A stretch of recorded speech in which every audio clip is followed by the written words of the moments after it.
Russia మరియు Ukraine యుద్ధంలో జరుగుతున్నటువంటి భీకర పోరులో ఇప్పుడు సరికొత్త పరిణామాలు నెలకొన్నాయి.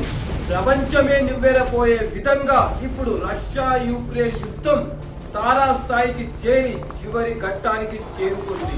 రష్యా యుక్రెయిన్ యుద్ధం ఇప్పుడు మూడో ప్రపంచ యుద్ధంగా మారనుందా? 1000 రోజుల యుద్ధం మరో ప్రపంచ యుద్ధానికి దారితీస్తుందా? రష్యా యుక్రెయిన్ యుద్ధ నీతి మనకేం పాఠం నేర్పిస్తుంది? మానవాళి అంతం మూడో ప్రపంచ యుద్ధంతో ముగుస్తుందా? 2025లో ప్రపంచం అంతం కానుందా? వంగా బాబా జ్యోతిష్యం నిజం కానుందా? ఇక మానవాళి అంతం తప్పదా?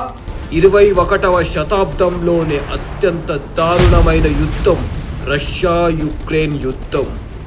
రెండో ప్రపంచ యుద్ధం తర్వాత యూరోప్లో అత్యంత భీకరమైన యుద్ధం ఇదే.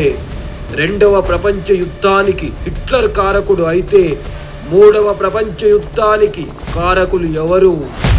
రష్యా ఉక్రెయిన్ యుద్ధం ఫిబ్రవరి 2014లోనే ప్రారంభమయ్యింది.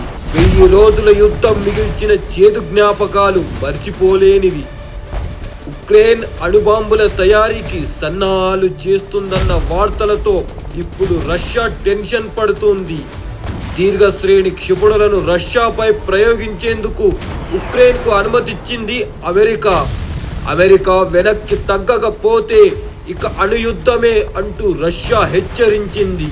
ఇలాంటి మరిన్ని విషయాల కోసం ఇప్పుడే అడుగు టీవీ ఛానల్ ని లైక్, షేర్ అండ్ సబ్స్క్రైబ్ చేసుకోవడం మర్చిపోకండి. అప్పటి వరకు స్టే ట్యూన్డ్ టు అడుగు టీవీ.